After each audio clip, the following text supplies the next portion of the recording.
Since 2000, most Asia-Pacific countries have reduced malaria cases by at least 3/4.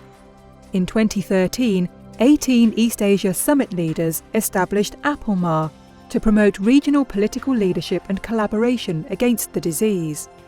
This was in response to leaders' concerns about the growing risk that malaria might become re-established, in particular due to increasing drug-resistant malaria in the Greater Mekong sub-region. In 2014, APLMA convened 2 expert task forces with representation from across the region.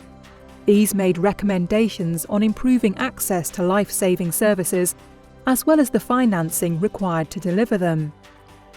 The recommendations generated a lot of interest, and with the support of the Prime Minister Joint Chairs, an historic agreement was reached at the 2014 East Asia Summit, where 18 leaders, representing 55% of the global population, agreed to the goal of an Asia-Pacific free of malaria by 2030.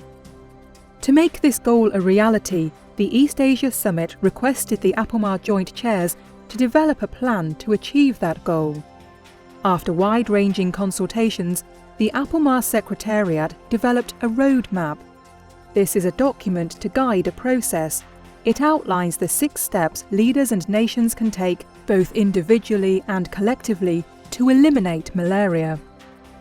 The roadmap will be presented by the Joint Chairs for consideration at the 2015 East Asia Summit in Kuala Lumpur. The roadmap reminds us of the business case for malaria, why invest, and invest so urgently. The roadmap development is being overseen by the newly appointed APLMA envoy, Dr. Nafsia Mboy. A former Minister of Health for Indonesia, Dr. Mboy has more than 40 years' experience in national and global public health, including as chair of the board of the Global Fund.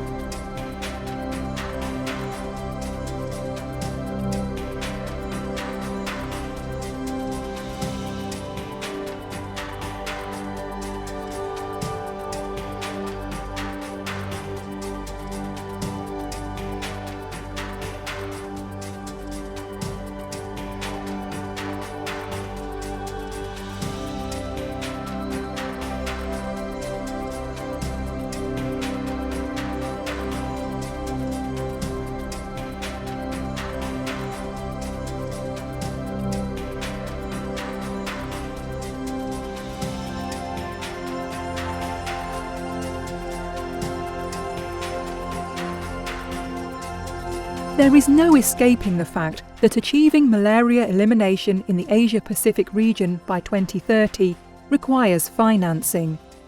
We estimate a total investment of $37 per person at risk being spent over the 15 years through to elimination, equivalent to $11 per capita across the region.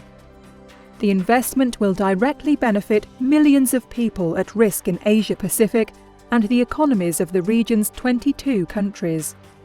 Investing in new tools and technologies could dramatically reduce the overall costs of elimination.